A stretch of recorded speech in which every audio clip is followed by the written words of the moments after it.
What's up YouTube, this is Joe from Zephyr Wargames and I'm bringing to you guys a deck update to Red Dragon Archfiend. Now this is not the Dino version. I've kind of gone away from that version and I just kind of made Dinos as a Dino deck.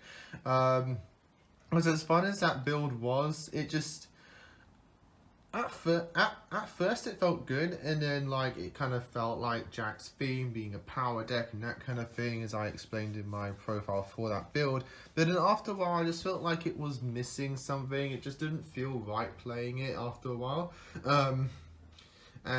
Some hands were a bit clunky as opposed to like if you just played a pure Red Dragon Archfiend deck. Yeah, you do miss that kind of like versatility that the Dino deck kind of gave, but at least the hands were a bit more consistent in terms of like it's gonna just pump out a Red Dragon Archfiend and boom. But so I kind of put the deck originally back together and I was just like playtesting and that kind of thing. Still kept in like the Witch of the Black Forest and quick hand synchro with Hot Pierce Squadron. Kept that little combo in there. Just gave the extra deck a bit more versatility. But then I discovered a spicy tech that gives you a 2-card combo that ends on free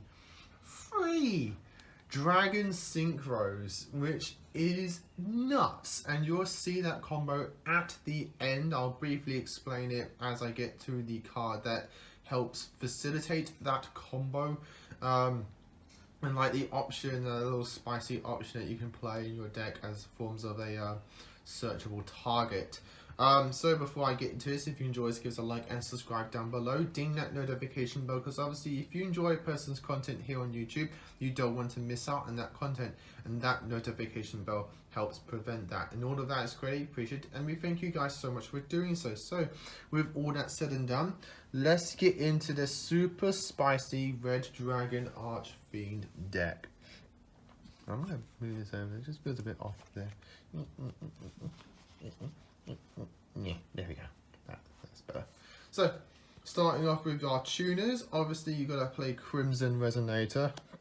At times I kind of feel like you're restricted because of Crimson Resonator, because of how he locks you in. You can't like go into your other synchro monsters. But to be honest, when thinking about it, Red Rising gives you the exact same limitations. So, I think the only problem or wish that I had with both Crimson and Red Rising is if they allowed you to use Fiend monsters as well. Because Jack does use Fiend type synchro monsters.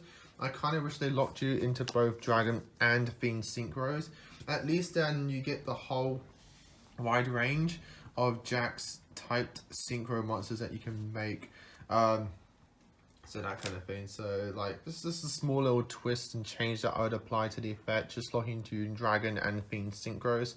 That would just be better. But yeah, you got to play Crimson Resonator. He's part of your 2-card combo, which you'll see at the end. And we do play triple Red Resonator just because worst case scenario, you just want to open up with one of these and a level 4, just because then you can at least get your ace on board, which is a Red Dragon Archfiend, or like a BLs and that kind of thing. So like your 2 main level 8 aces. There is another level, there is another ace that we play in the extra deck. That's purely on what kind of matchup you're up against. You'll see that at the end. There's another little spicy tech in the extra deck. If you've listened to our recent podcast, you probably have a good guess on who it is. We do play 2 Synchron Resonator. I was playing 3, but I had to cut one of them to fit in the other engine that we're playing, to help us get our triple Dragon board. But 2 is just perfectly fine. If you want to take out a Red Resonator for a Synchron Resonator, if you feel like that fits your fancy, you can do that. Our other Resonator targets, we are playing 1 Creation and 1 Flare. I like to have these 2 level 3 targets, mostly because of 2 reasons. One, part of your end board combo utilizes a level 3 Resonator And for our spicy extra boss in the extra deck, does need a level 3 to combo with our non-tuner fiend monsters. So there's that. So that's it for our Resonators. Moving on to our level 4s, we are playing 2 Wandering King Wildwind, a Red Sprinter and a Red Familiar for the Jack based level 4s. The reason I've gone for this ratio is because you don't really need 3 Wandering King Wildwind, especially with the extra engine that we're playing. So I think 2 is just perfectly fine. Red Sprinter kind of does what Wandering King Wildwind kind of, just in a different order. Whereas with Wandering King, you summon your tuner, then you summon Wildwind. With Red Sprinter, you summon him first, then you get your tuner. So they essentially do the exact same thing. Except Red Sprinter gives you that bit of versatility past turn 1, which you can normal summon this and get the Resonator back from graveyard. So there's that kind of versatility there. Red Familiar, I just like to play as a one-off, just because I think like maximum I'd play is 2. Just because I like how I can just normal summon him, sack him off and get something back. That's just what I like most about Red Familiar. We are playing the one Witch of the Black Forest still, just because Witch does give you that searching. Is a good level 4 that you can open up with a level 2. If you wanted to play the Hot Air Squadron, you can do so, but I mostly search something else of Witch, which you will see later on. It's just like a recovery play tuner. But again, if you want to play the Hot Air Squadron to give you access to like Satellite Warrior, things like that, you can do so. Now on to the Spicy Tech Engine. We are playing 3 copies of Reborn Tengu. I don't know why I didn't figure out playing this card in so long. This card is nuts in this deck. Absolutely nuts. And you're seeing the combo. Thanks to this and Crimson, you can end on a variety of 3 Dragon Synchros on your end board, which is insane. And I'll go through all the optional end boards that you can end with the combo. Tengu is nuts. It's just insane. It's absolutely insane. Because it's Beast Warrior, obviously we play the Tenki, Fire Formation Tenki, and I do play 1 additional target for Tenki, and that is a Brotherhood of the Fire-Fist Bear. It's a level 4 that you can search off your other Tenkis, and it just gives you a monster removal before you go into your synchro play. If you want to play, I believe, Boar, it is, that pops spells and traps, you can do so. But I'm playing Bear just because I'd rather just get rid of that annoying effect negator synchro or boss monster the opponent has, and then go into my synchros and start clearing off the rest of their board. So I do play the 1 Boar as an additional target. And then for the rest of the monsters, I play the Rocket Synchron. This is what I search off the Witch of the Black Forest most of the times, just because next turn I can just normal summon Synchron, get a Red Dragon Archfiend back and go into Abyss. Or you could get an Abyss back and then go into a Bane. So you got good options there. It's just a nice 1 card recovery play. Moving on to spells, we're playing 3 copies of Resonator Call, pretty standard there. 2 copies of Resonator Command. It's still good. You can play. I flop between 1 and 2 of this card. I'm playing 2 at the moment just because you do open up a Resonator most of the times. So being able to just use this, ditch that, get the level 4 that you need. If you're going for the simple play, or just like, oh, I'm just going to make a level 8 synchro and boom. Or you can use this to search Crimson, which is pretty cool. You can swap a Resonator for a different one, which is pretty nice. The 3 copies of Tenki, such as our Reborn Tengu, like all the time going first, and then your Bear going second. Your 3 copies of Allure of Darkness, we play lots of darks. 1 pot of Avarice, just because you cycle, especially in the new combo, you cycle through your extra deck so easily. So being able to shuffle them all back and recuperate your engine is pretty good. 1 Monster Reborn, 1 Call by the Grave for spells. For traps, the most busted trap is Red Rain. This card's just absolutely insane. You get multiple uses of this card, which is just busted. And just being able to clear off your opponent's board constantly, and then making your monster pretty much a towers. So then just get it back next turn. Your opponent has to suffer it all over again. It's just absolutely hilarious. 3 copies of Gravity Collapse. This is just a perfect stun card for Red Dragon Archfiend, because you summon a boss monster, you summon your ace, but he doesn't do anything on your opponent's turn. unless it's an Abyss. So just being able to sack it off for a Gravity Collapse and essentially to say your opponent cannot play that turn. And then just regain that boss monster plus more on the next turn. It's just too good. And one copy of Scrap Iron Scarecrow. A lot of our boss monsters are monsters that take a synchro as material. So being able to get a constant negate off a Scrap Iron Signal is pretty good. So that's it for the main deck. Moving on to the extra deck. One copy of Red Nova Dragon. I've gone with Nova over King Calamity just because we're not making it during the opponent's turn. So King Calamity does use a lot of its benefits in doing so. So I just gone for Red Nova Dragon until we get Supernova. Just because you can just make him, he gets massive and you just swing in for a hopefully gain. One copy of Bane is just like the best recovery card in the Synchro extra deck. Two copies of Abyss. You go and make these quite easily now. 2 copies of Starlight, 1 OG and 1 Hot Red for the rest of the Red Dragon Archfiends themselves. I like this ratio.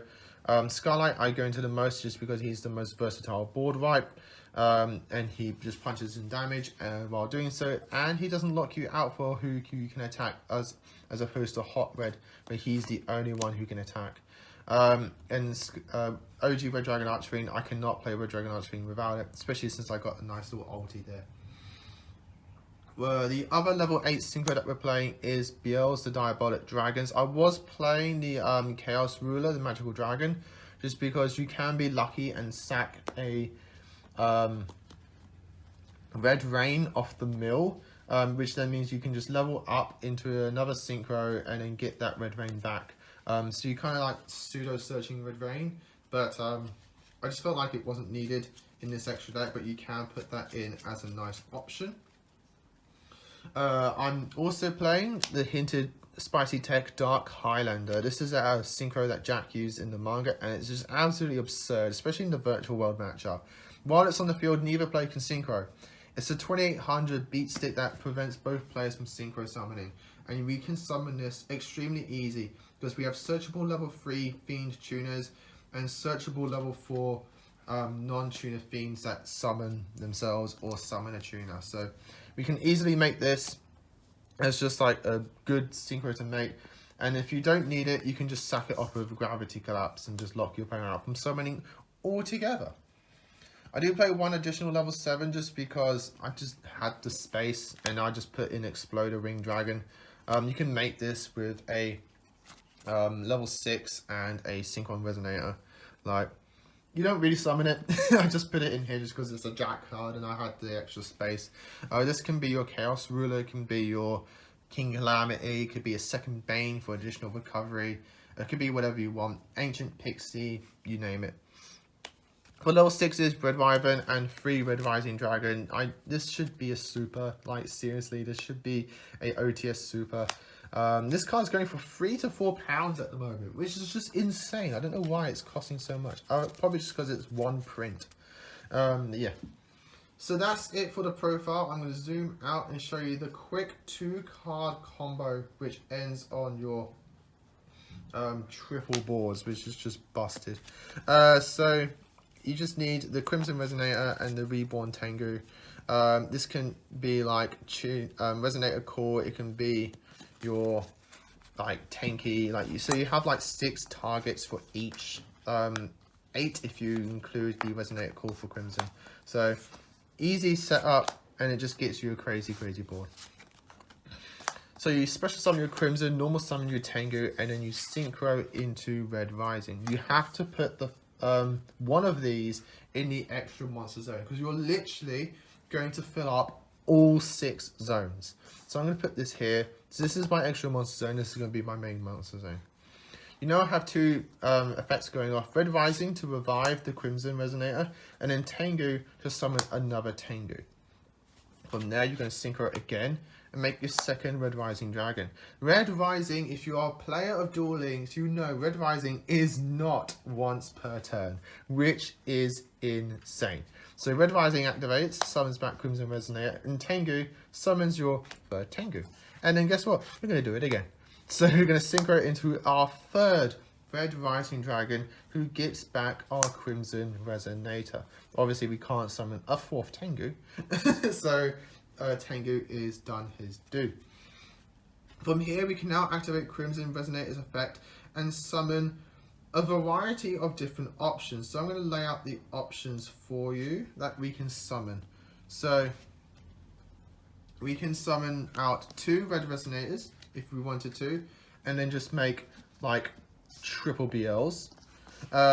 Or we can summon a Red Resonator and a Flare Resonator and end on some different boards. So these are the targets for Flare and Synchron Resonator, Creation Resonator I mean. So we can either summon 2 level 2s, a level 2 and a level 3, or 2 level 3s. So I'm going to quickly run through you the end boards that you can make.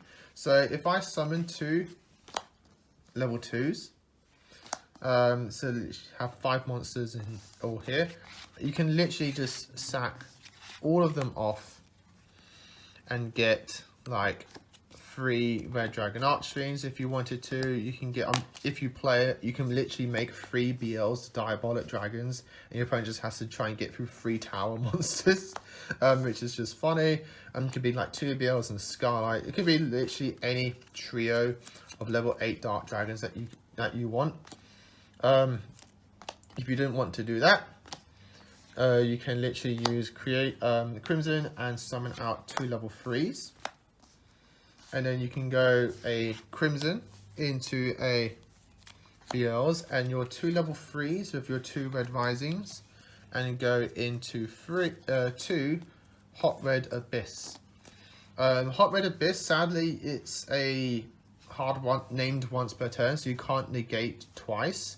But the fact that you have 2 on board means the opponent can't just willy-nilly get rid of 1 and then you have no negation. So you can wait till they get rid of 1 of them, and then you have your negation there. So that's pretty good there. If you don't want to do that though, the board that I tend to like to make, just because, especially when you're going second, is this one. It literally just means game to make this board I'm going to show you. I would summon out Red Resonator and Flare Resonator. Bear in mind, you're also going to gain 2100 life points off the Red Resonator, which is pretty cool.